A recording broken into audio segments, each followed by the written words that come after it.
Hey guys, welcome to our YouTube channel Bunny Reactions. तो आज हम जिस वीडियो पे रिएक्शन देने वाले हैं हंसी टीवी का लेटेस्ट वीडियो, और इसके अंदर में ये बताया जाएगा कैसे नेटफ्लिक्स के ने एक मूवी अपनी रिलीज़ की है जिसके अंदर इमाम मेहदी वगैरह को लेकर बहुत कुछ यानी कि उल्ट किया जा रहा है और इन्हें नहीं करना चाहिए। बहुत रोक टोक के अलावा भी बहुत से ऐसे ममालिक हैं जो कि अपने मूवीज़ वगैरह रिलीज़ करते हैं और बहुत कुछ इस्लाम के बारे में उसके अंदर गलत कहा जाता है या फिर गलत चीज़ दिखाई जाती हैं। तो आज इस वीडियो पे रिएक्शन देने वाले हैं। मजीद इस वीडियो में आगे बढ़ते हैं, रिएक्शन देते हैं। रिएक्शन देने से पहले अगर आप चैनल को सब्सक्राइब नहीं किया, सब्सक्राइब करें, साथ बेल आइकन प्रेस करके नोटिफिकेशन ऑल पे क्लिक करें ताकि आपको तमाम नए वीडियोस का नोटिफिकेशन सबसे पहले मिल सके।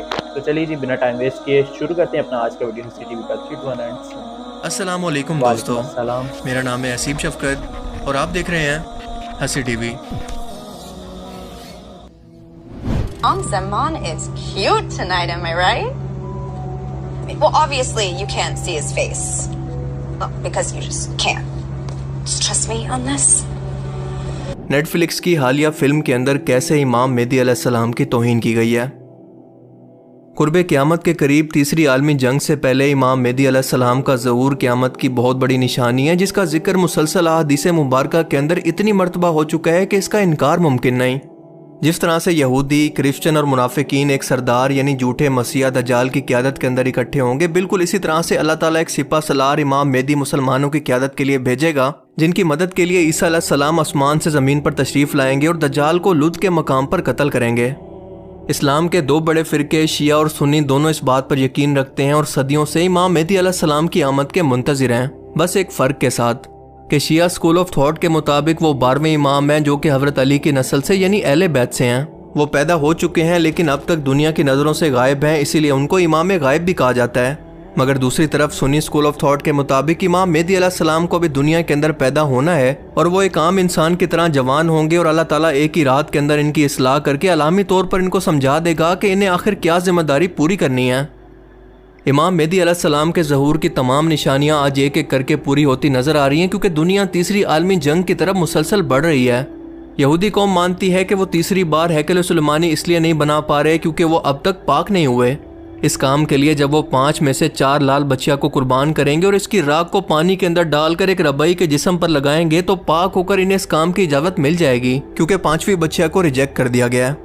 और ये कुर्बानी अब ज़्यादा दूर नहीं बल्कि अप्रैल के अंदर होने जा रही है, जिसके बाद तीसरी आलमी जंग का ख़तरा मुसलसल बढ़ता जा रहा है, क्योंकि मुसलमानों के लिए ये बैतुल मुक़द्दस, काबा और मस्जिद नबवी के बाद तीसरी मुक़द्दस तरीन जगह है, जहाँ से अल्लाह के रसूल ने आसमानों का सफ़र किया और इसी जगह पर 8वीं सदी हिजरी के अंदर डूम ऑफ द रॉक यानी गोल्डन डूम को बना दिया गया। तकरीबन 35 एकड़ रकबे पर मुहित इस मकाम को यहूदी टेम्पल माउंट कहते हैं और इनके मज़हब के अंदर इसको इंतहाई मुक़द्दस तरीन दर्जा दिया गया है। इनके मुताबिक डूम ऑफ द रॉक के नीचे मौजूद ये पत्थर दरअसल इस कायनात का मरकज़ है और इसी जगह पर आदम अलैहिस्सलाम को तख्लीक किया गया। बैतुल मुक़द्दस अंबिया का मस्कन है, क्योंकि यहाँ पर कई पैगम्बरों ने इबादत की और हज़रत इब्राहीम अलैहिस्सलाम को जब नमरूद की आग से निजात पाकर अल्लाह ने इस फ़लस्तीन की सरजमीन की तरफ भेजा तो वह मुस्तकिल इसी जगह पर रहते रहे। अल्लाह ताला ने कौम लूत पर अजाब को नाजिल किया तो हज़रत लूत अलैहिस्सलाम को इसी तरफ निजात अता फरमाई। हज़रत दाऊद अलैहिस्सलाम ने इसी सरजमीन पर रिहाइश रखी तो हज़रत सुलेमान अलैहिस्सलाम भी इसी मुल्क के अंदर बैठकर सारी दुनिया पर हुकूमत किया करते। हज़रत ज़करिया का महराब भी इसी शहर के अंदर है और हज़रत मूसा अलैहिस्सलाम ने इसी मुल्क के बारे में अपने साथियों से कहा था कि इस मुक़द्दस शहर के अंदर दाखिल हो जाओ। इस शहर में कई मौजात हो चुके हैं। मिसाल के तौर पर कमारी बीबी हज़रत मरियम से हज़रत ईसा अलैहिस्सलाम की पैदाइश हुई। फ़लस्तीन के इसी शहर यरूशलेम से हज़रत ईसा अलैहिस्सलाम को जिंदा आसमानों पर उठा लिया गया और क़यामत के रोज़ वो इसी जगह पर वापस आएंगे और इसी शहर के मकाम बाबे लुद पर दज्जाल को कत्ल करेंगे। इसी शहर बैतुल मुक़द्दस से याजूज व माजूज का ज़मीन के अंदर फसाद शुरू होगा और बैतुल मुक़द्दस यानी मस्जिद अक्सा मुसलमानों का किबला अव्वल भी है। मेराज पर जाने से पहले रसूल पाक सल्लल्लाहु अलैहि वसल्लम बैतुल मुक़द्दस के अंदर तशरीफ़ लाए, जिसको अल इसरा कहा जाता है, और मस्जिद अक्सा में तमाम अंबिया कराम की इमामत करवाई और फिर यहीं से आसमान की जानिब बुराक पर सवार होकर आसमान पर रब्बे करीम से मुलाकात के लिए तशरीफ़ ले गए, जिसे मेराज कहा जाता है। सैयदना अबू ज़र फरमाते हैं कि मैंने रसूलुल्लाह सल्लल्लाहु अलैहि वसल्लम से सुना कि ज़मीन पर सबसे पहली मस्जिद मस्जिदुल हराम यानी खाना काबा थी और इसके 40 साल के बाद मस्जिद अक्सा तामीर हुई। हज़रत उमर रज़ी अल्लाह तआला अन्हु के दौर के अंदर बैतुल मुक़द्दस की फ़तह के बाद आपका यहाँ पर खुद चल कर जाना और यहाँ पर नमाज अदा करना इस शहर के तक़द्दुस और अज़मत को बयान करता है। कुरान करीम नाजिल हुआ तो इसका नाम मस्जिद अक्सा रख दिया गया और यहाँ पर पढ़ी जाने वाली हर नमाज का सवाब 500 गुना ज़्यादा है। याद रहे कि यहूदी सिर्फ हज़रत ईसा अलैहिस्सलाम और हज़रत याकूब अलैहिस्सलाम को मानते हैं और ईसाई सिर्फ हज़रत ईसा अलैहिस्सलाम पर ईमान लाते हैं, लेकिन मुसलमान हज़रत मूसा अलैहिस्सलाम, हज़रत याकूब और हज़रत ईसा समेत तमाम अंबिया कराम और इन पर नाजिल होने वाली मुकद्दस किताबों पर ईमान रखते हैं। यहूदी कौम के मुताबिक तौरात के अंदर ये लिखा है कि जैसे हज़रत सुलेमान अलैहिस्सलाम की हुकूमत पूरी दुनिया पर कायम की गई थी, बिल्कुल इसी तरह से अल्लाह ताला बदअमालियों की वजह से तुम्हें दरबदर करने के बाद वही आलीशान हुकूमत तुम्हें फिर से अता करेगा और वो बादशाह यानी तुम्हारा मसीहा, जो कि अल्लाह ने अपने वादे के मुताबिक हज़रत ईसा अलैहिस्सलाम की सूरत इस कौम के अंदर भेज दिया, लेकिन इन लोगों ने इसे झूठा मसीहा कहकर इनके कत्ल के फतवे जारी कर दिए। और अब की बार ये जिस मसीहा का इंतज़ार कर रहे हैं वो दरअसल कोई और मसीहा नहीं बल्कि दज्जाल है। अब इसलिए ये कौम खुद को गुनाहों से पाक करके दोबारा से इन 4 लाल बच्चियों की कुर्बानी पेश करके अल्लाह ताला को या फिर अलोहिम को खुश करना चाहती है, ताकि वो इनसे राजी होकर एक बार फिर से इन्हें बैतुल मुक़द्दस में दाखिल होकर तीसरी मरतबा हैकल सुलेमानी की तामीर की इजाज़त दे दे। इमाम मेहदी अलैहिस्सलाम क्योंकि मुसलमानों के लश्कर को लीड करेंगे, लिहाजा यहूदी इनकी आमद से बेखबर नहीं है। अब ये लोग क्योंकि ज़हन साजी के अंदर महारत रखते हैं और TV, media, film industry, music industry पर इनका कंट्रोल है और ये कई दहाइयों से मुसलमान नौजवानों की ज़हन साजी के अंदर मसरूफ़ थे। मिसाल के तौर पर डून फिल्म की मिसाल ले लें, जो कि 2021 के अंदर रिलीज़ हुई। इसमें एक नौजवान शख्स को विलन बनाकर दिखाया गया है जो कि दुनियावी इक़्तिदार और दौलत का भूख है और इसका नाम है मेहदी या सेवियर, यानी लोगों का मसीहा, जो कि किसी और प्लेनेट से किसी और प्लेनेट पर आकर लोगों को लीड करता है। ये वो लड़का है जो कि माँ बाप की बिना शादी के पैदा हुआ और इसे जवान होने पर एहसास हुआ कि वो इमाम मेहदी है। इसे अलामी तौर पर ख्याल आते हैं कि आगे मुस्तकबिल में क्या होने वाला है, बिल्कुल ऐसे ही जैसे इमाम मेहदी अलैहिस्सलाम की अल्लाह ताला अलामी तौर पर मदद फरमाएगा। और यही नहीं बल्कि पूरी फिल्म के अंदर अरबी लिबास, ज़बान और कल्चर का मजाक बनाया गया है। अबाया वाली औरतों को चुड़ैल कहा गया है, मोहर नबूवत की अंगूठी का मजाक बनाया गया है, जहाद का मजाक बनाया गया और इस्लाम की तौहीन की गई है, जैसे दीन इस्लाम और मुसलमान किसी और दुनिया की मखलूक हों। इसके अलावा film Lord of the rings के अंदर भी ऐसे ही एक मसीहा को इमाम मेहदी अलैहिस्सलाम के करैक्टर के अंदर पेश किया गया है, लेकिन अब क्योंकि एंड टाइम्स का वक्त करीब आ रहा है, लिहाजा अब ये लोग खुलकर बाकायदा नाम लेकर इमाम मेहदी अलैहिस्सलाम की तौहीन कर रहे हैं। नेटफ्लिक्स पर 2023 के अंदर एक फिल्म द पर्शियन वर्जन यानी ईरानियन पॉइंट ऑफ व्यू को रिलीज़ किया गया और इस फिल्म के अंदर एक माइग्रेटेड ईरान कंजर्वेटिव शिया फैमिली को दिखाया गया है जो कि अब अमेरिका के अंदर रहती है।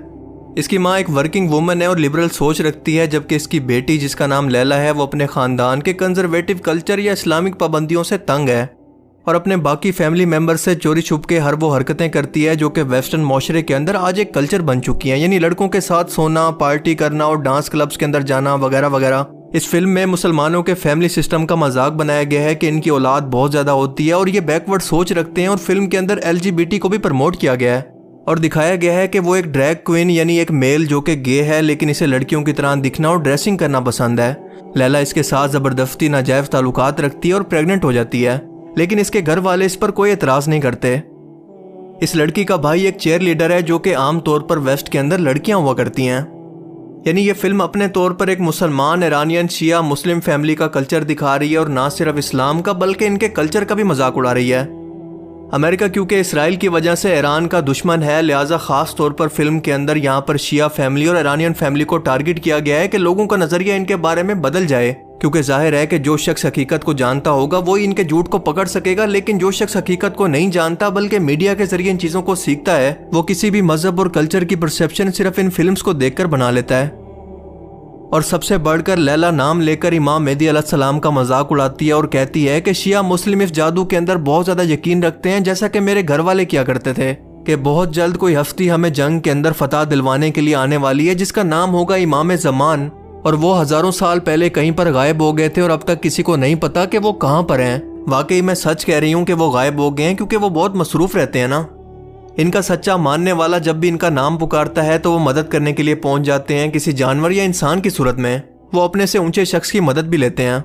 मेरे माँ बाप की ये सोच बहुत पुरानी है, लेकिन मैं नई जनरेशन की हूँ। और इसके बाद वो एक साइड पर मुंह करके कहती है कि इमाम ज़मान आज आप बहुत अच्छे लग रहे हैं। इसके बाद वो ऑडियंस को कहती है कि क्या वो आपको नज़र आ रहे हैं?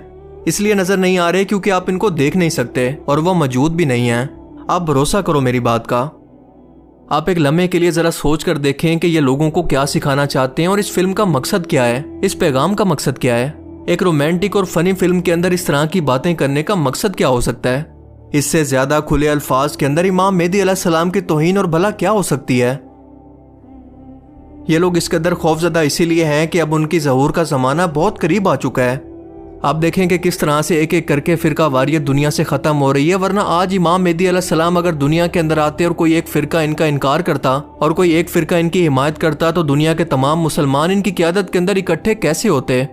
लेकिन आज आप खुद देख रहे हैं कि 1400 साल पहले के इख्तलाफात एक एक करके आखिरकार ख़त्म हो रहे हैं और ये इमाम मेहदी अलैहिस्सलाम के ज़हूर की बहुत बड़ी निशानी है। इसराइल ने कल ईरानियन एम्बेसी पर हमला करके और 4 लाल बच्चियों की कुर्बानी का ऐलान करके ये सबूत दिया है कि वो जंग के मूड के अंदर है और इनके खिलाफ क्योंकि मुसलमान इमाम मेहदी अलैहिस्सलाम की क़यादत के अंदर इकट्ठे होंगे, लिहाजा ये मुसलमान बच्चों के ज़हन से इनका तस्वुर तक मिटा देना चाहते हैं कि वो इमाम मेहदी अलैहिस्सलाम की आमद को सिर्फ एक किस्सा कहानी या फिर फर्जी कहानी समझकर इसका इनकार कर दें। इमाम मेहदी अलैहिस्सलाम की आमद का जिक्र सही हदीस मुबारका के अंदर तवातुर से मौजूद है, जिसका इनकार मुमकिन ही नहीं है और हदीस मुबारका के मुताबिक ये हर सूरत होकर रहेगा, चाहे क़यामत के अंदर एक दिन भी बाकी क्यों ना हो। लेकिन इस तरह की फिल्म्स ये बता रही हैं कि इनका डर और खौफ बिला वजह नहीं है, क्योंकि इंशाअल्लाह ये जुल्म का निज़ाम अपने इंजाम को बहुत जल्द पहुँचने वाला है।